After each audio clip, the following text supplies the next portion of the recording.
Nasaan na nga ba ang hustisya? Bakit napakahirap nitong makamtan?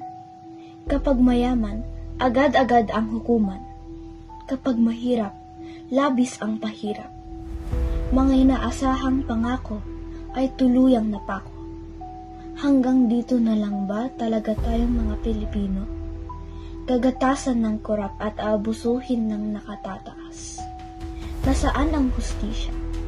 Magkano ba ang hustisya? Tutoy, bilisan mo ang takbo. Ilagan ng mga bombang nakatutok sa ulo mo.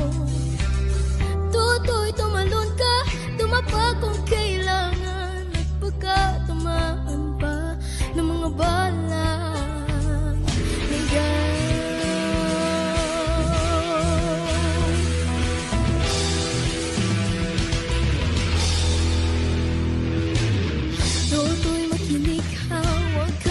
Paggabi, makapagkamalat ka't humandusay dyan sa tabi.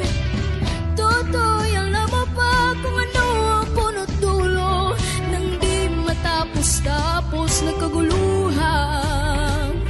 Ito,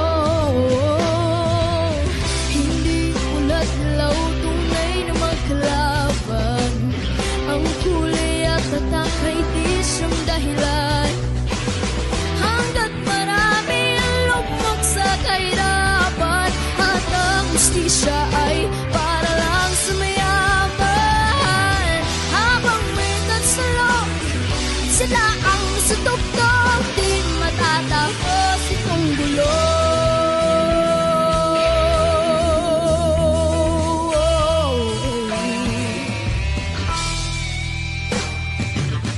Itas ang hininga, kahirapan ng mga tao.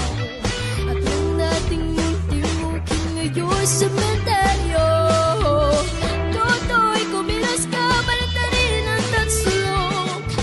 Dulo ng dugha na ilagay mo sa tuktok. Hindi pulat ilaw, tunay na maklaban. Ang kulay at tatak ay di siyang dahilan. Hanggat marami lumog sa kahirapan, ay para lang sa mayaman. Habang may nasalok at sila ang nasa tuktok, di matatapos itong gulo.